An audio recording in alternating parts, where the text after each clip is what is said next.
Good morning, everyone. I am Sophia Deborah Galvez-Sasing, and in my part, let me introduce to you the formulas of argument. We have three, which is the first one is claim, reasoning, and lastly, the evidence. Claim. What is this claim? The claim or thesis is a clear statement of the position that you are asking your readers to accept. A claim can encompass the entire text, a particular section of the text, an individual paragraph, or a single sentence. Ideally, claims presented in each of these instances should be consistent throughout the text.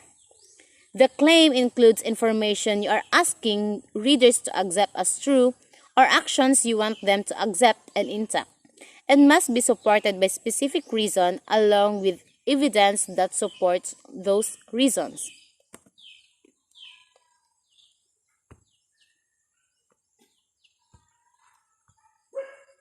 Response to the prompt or question, statement of understanding, your stance, what you want to argue are should be seen in the claim.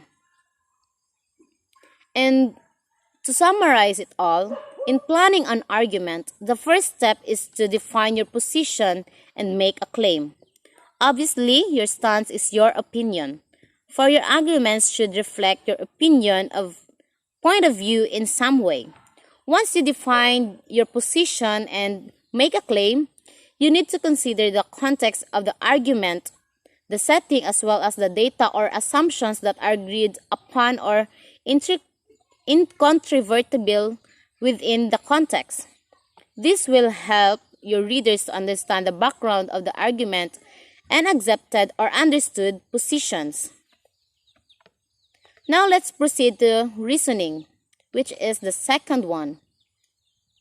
Your reason states why you are taking this position, why you believe what you do. You must spell it out for the reader, for an argument requires more than a good thesis. Any argument will have a list of supporting reasons and evidence. These reasons should be concrete and supported with evidence.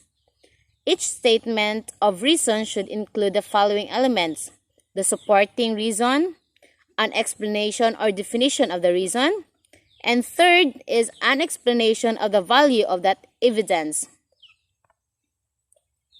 The key to a strong argument is to start with your ideas.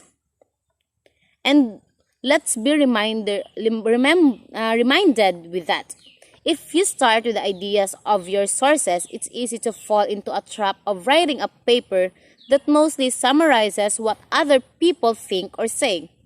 To avoid this, start planning your argument by listing your own supporting reasons. Under each reason, list information you need to provide in order to explain it. Some of this information will be evidence from your outside sources, but some of it could be based on your own experience or your own explanations why you think something is important.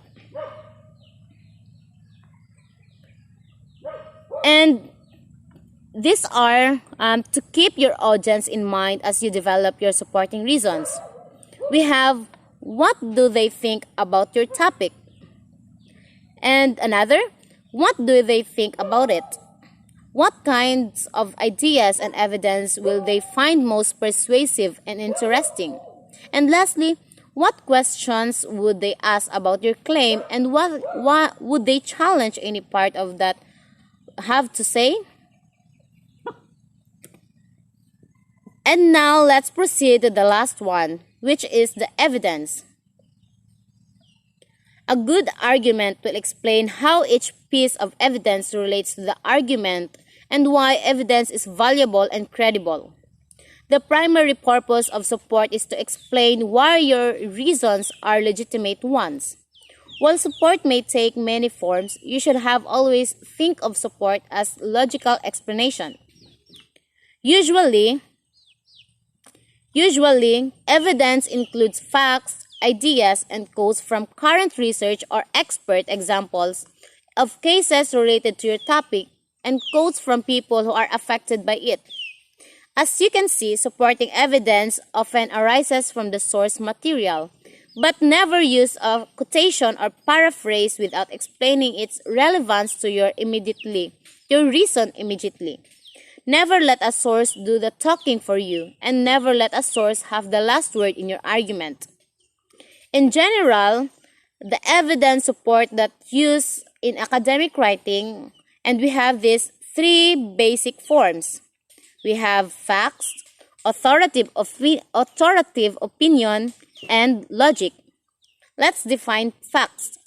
Information that has been verified, proved true, and information that is not based on personal opinion, though one can have an opinion about it. Authoritative opinion.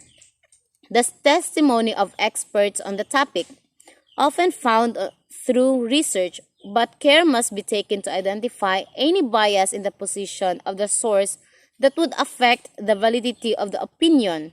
For the validity of the opinion depends on the authority of the source. And lastly, logic.